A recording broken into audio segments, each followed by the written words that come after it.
जुमाना सिर्फ मेरी है। उस अमीरजादे को यही बात समझानी है, और अगर वो नहीं माना तो अपनी जिंदगी से हाथ धो बैठेगा। ओजान, तुम वाकई में बहुत अच्छे शेफ हो।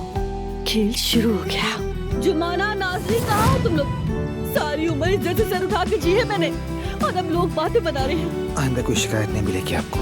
इससे तो बेहतर ये होता कि आप उसे देखते ही ये कह देती कि हमारी इज्जत बचाने के लिए तुम्हें नाज़रीन से फौरन शादी करनी होगी।